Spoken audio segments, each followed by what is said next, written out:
name is Joel Idajile, the winner of Naija Boss Factor Season 1. I just want to say I'm so excited because, wow, this is a very big thing that has happened to me.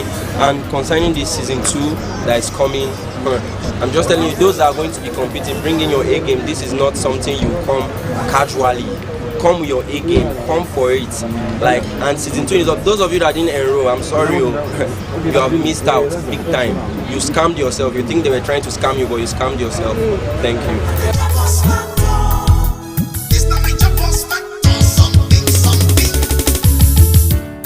So, Boss FM 95.5 Abuja carry this one. Say if you sabi sing, you sabi rap. You dey cook, you sabi cook. You dey shop, you sabi chop. Any kind talent, any which one? All of them. Yeta for the Naija Boss Factor idea. You be fashion designer. You dey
Good afternoon. Welcome to Africa Today. I am Udwak Daniel. First, let's talk the headlines.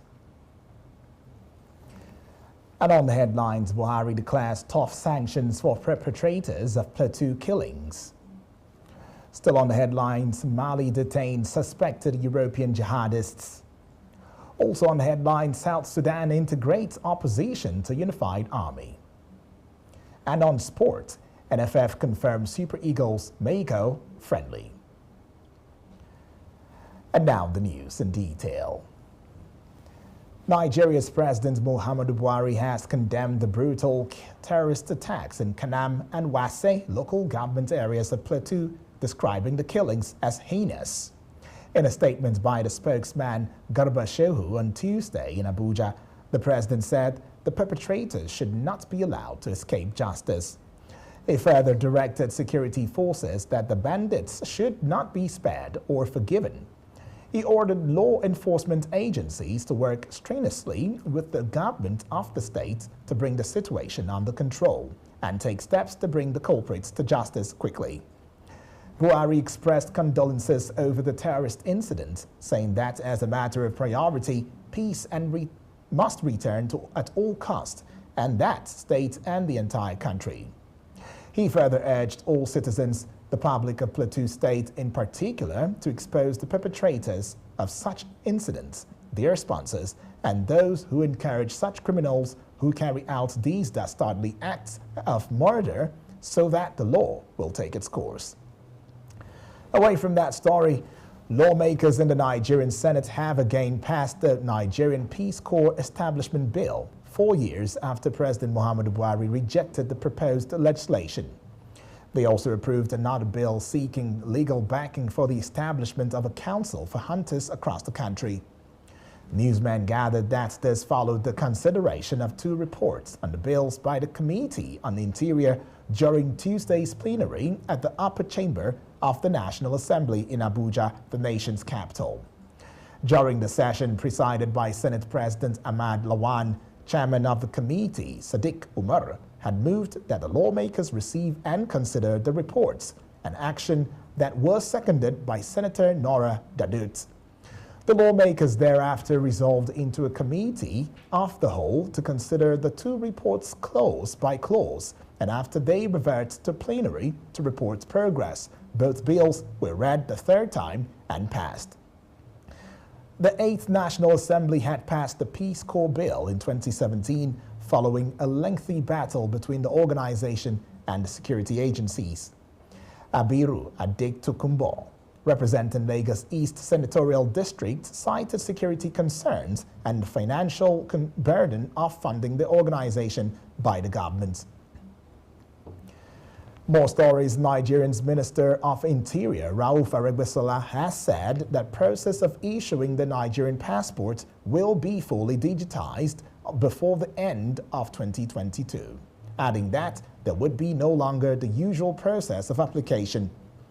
The minister stated this on Tuesday during the commencement of a 2-day capacity building workshop organized for passport control officers from across the country and foreign offices. Findings revealed that the workshop is to ensure effective and efficient service delivery to maximize the gains of the passport reforms by the federal government. The minister disclosed that the maximum period for fresh passport applications is now 6 weeks, while passport renewal would no longer be more than 3 weeks. Meanwhile, the Controller General Nigeria Immigration Service, that is the NIS, disclosed that in the next 1 month, Nigerians would be able to track their passport application process online through the passport portal to reduce unnecessary congestion that is sometimes witnessed at the passport offices. When we return, news from other parts of West Africa. Don't go away. My name is Joel Idajile, the winner of Naija Boss Factor Season 1. I just want to say I'm so excited because, wow, this is a very big thing that has happened to me. And concerning this Season 2 that is coming, I'm just telling you, those that are going to be competing, bring in your A game. This is not something you come casually. Come with your A game, come for it. And Season 2 is up. Those of you that didn't enroll, I'm sorry, you have missed out big time. You scammed yourself. You think they were trying to scam you, but you scammed yourself. Thank you.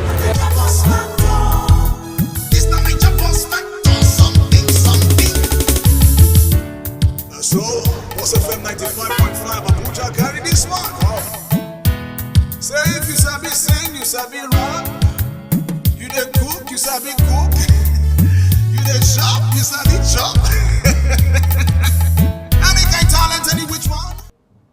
Glad to have you back. You're watching Africa Today on Hills TV.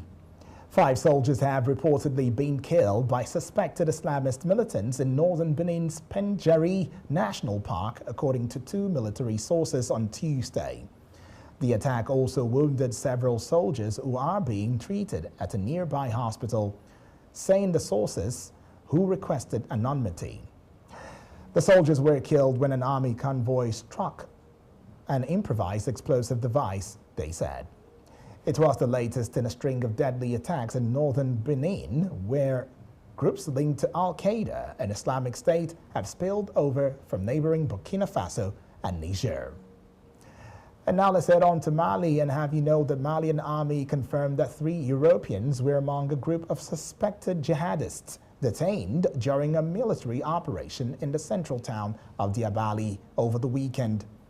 This was in a statement issued from the armed forces, given no further details. Mali has been in the grip of an Islamist insurgency in its northern Sahel regions for more than 10 years. The military authority, which has ruled the West African country since 2020, faces accusations of carrying out a massacre of civilians at the beginning of this month, further stating that those killed were jihadist fighters. Earlier in February, France, which was leading an international military effort against jihadists in the Sahel region, announced its withdrawal from Mali. The exit notice came amid a deterioration in the relationship between France and the military junta that seized power last year. The decision was also prompted by Mali's decision to use fighters from the Russian company Wagner to help in the fight against jihadists. Mali, however, has denied the presence of any Russian mercenaries in the country. We now move to other parts of Africa. After this break, stay with us.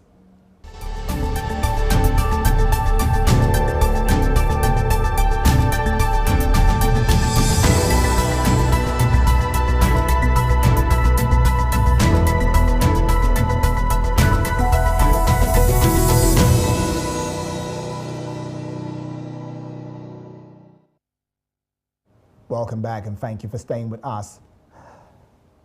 News reaching us from other parts of Africa has it that Morocco has been accused by Algeria of killing 3 people in an attack in the disputed region of Western Sahara. The Algerian foreign minister said Moroccan forces bombed a commercial convoy on the border between Algeria and Mauritania.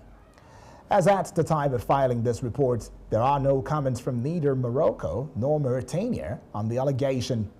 In November, Algiers accused Rabat of killing 3 Algerian nationals in a similar attack. Tensions have increased in recent months between the 2 countries, culminating in Algeria breaking off diplomatic relations last August. Still in the news is South Sudan.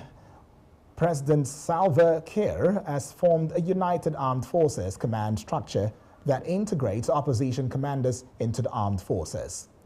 It follows last week's deal between President Kiir's and opposition groups on the sharing of key positions in the army and security forces.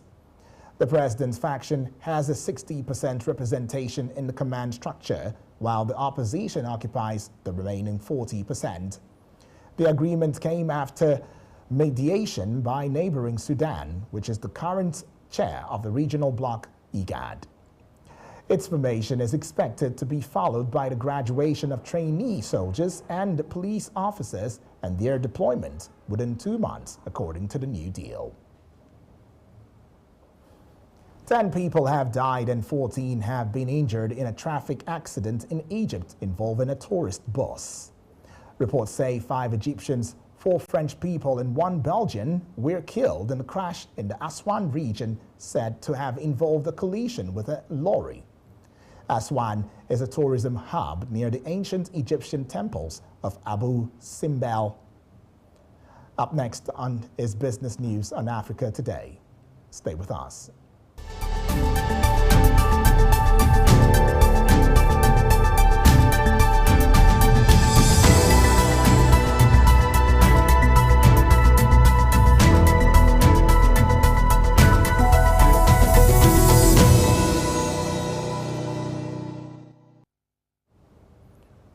Glad to have you back. Talking business, Nigeria Senate has received a request from President Muhammadu Buhari asking to approve adjustments to the 2022 fiscal framework on Tuesday.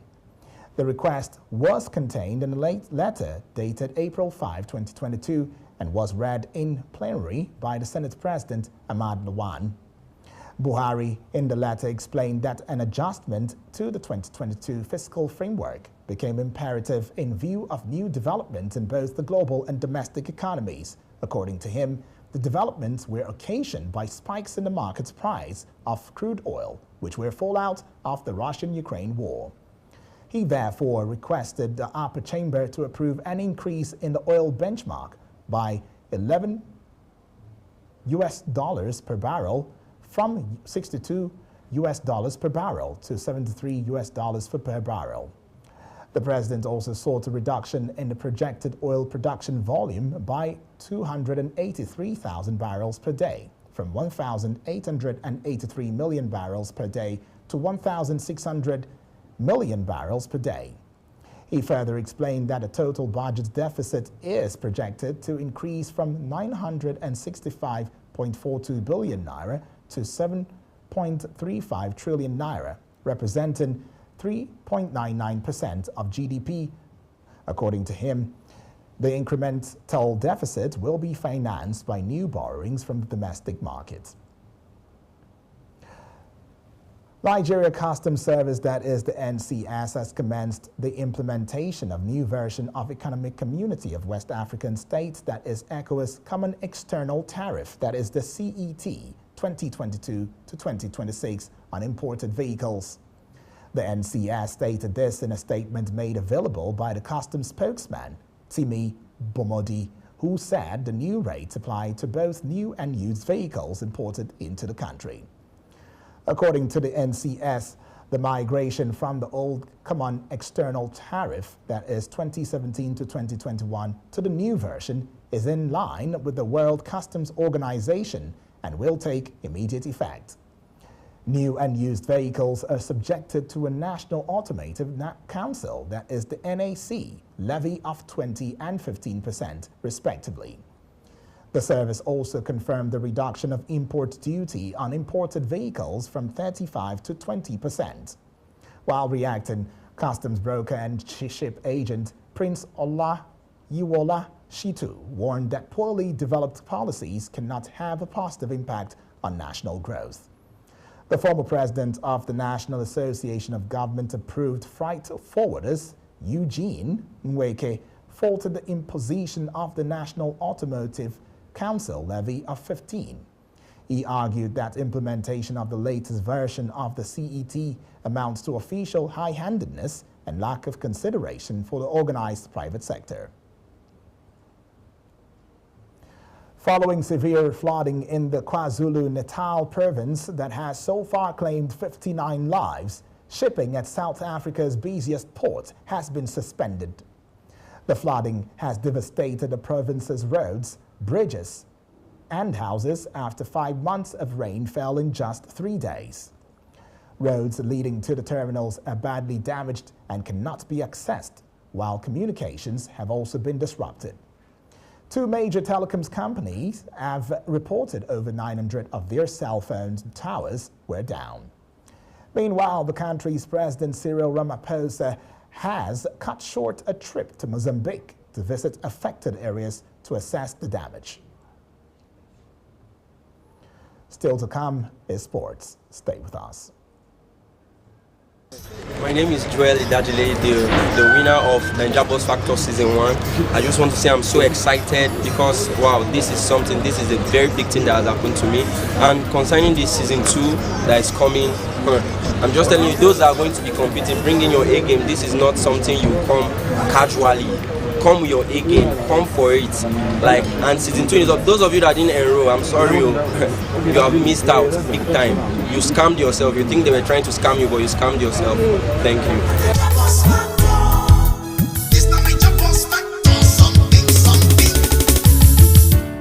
So, Boss FM 95.5 Abuja carry this one.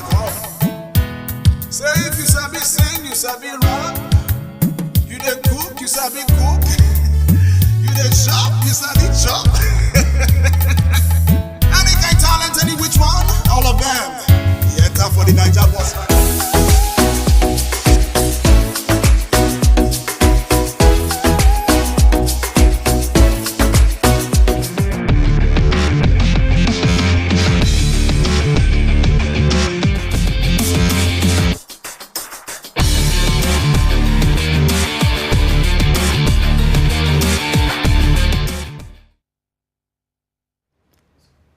Good afternoon, boss, and welcome to Sports News on Africa Today. I am Richard Badung.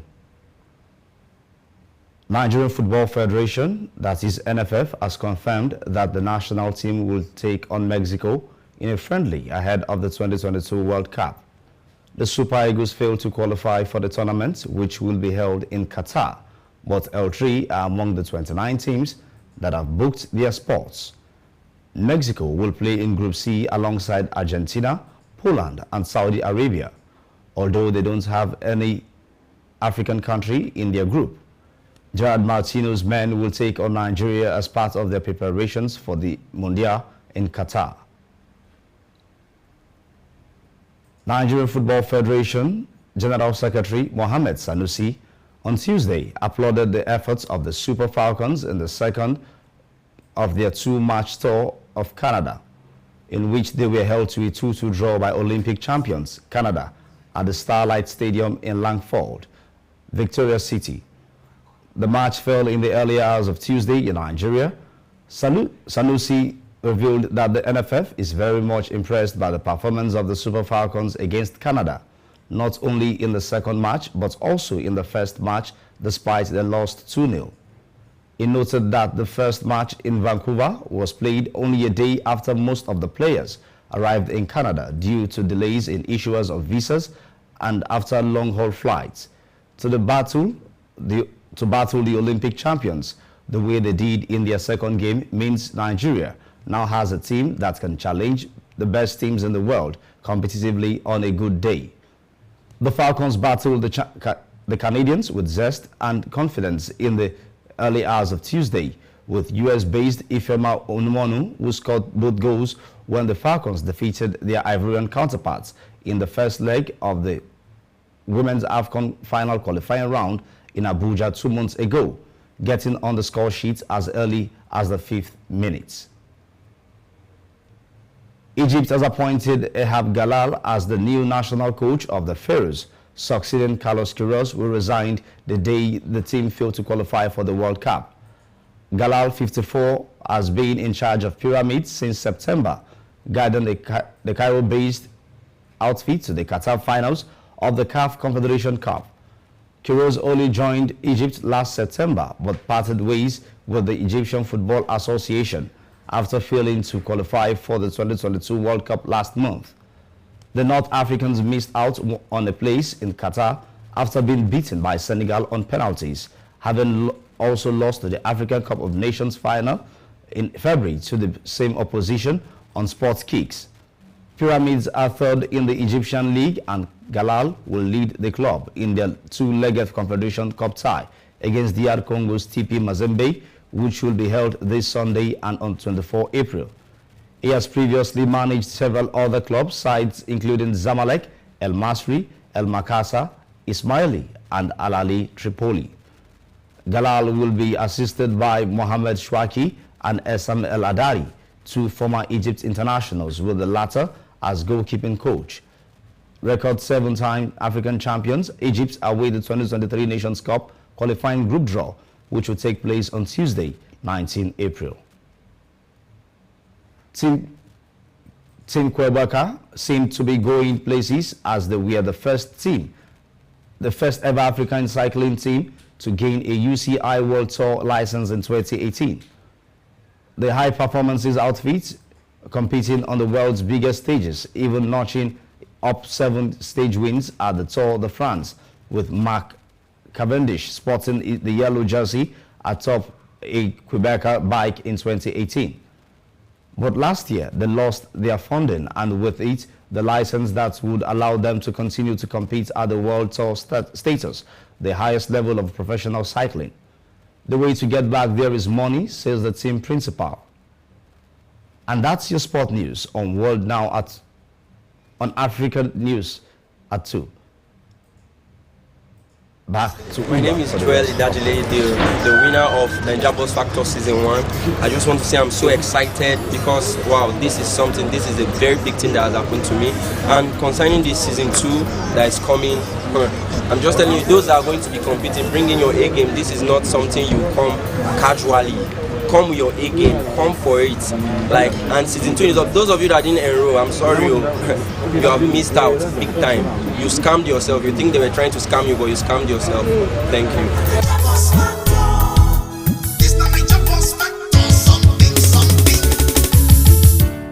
So, Boss FM 95.5 Abuja carry this one. Say if you sabi sing, you sabi rap. You dey cook, you sabi cook. You dey chop, you sabi chop.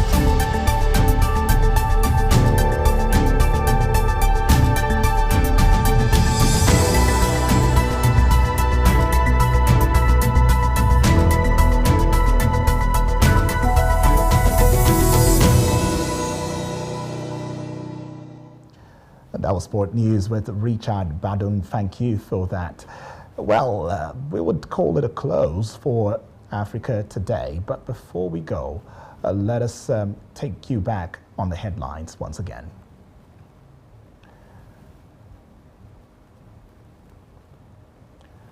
On the headlines, we told you Buhari declares tough sanctions for perpetrators of Plateau killings. We also told you Mali detained suspected European jihadists. Also on the headlines, we said South Sudan integrates opposition to a unified army.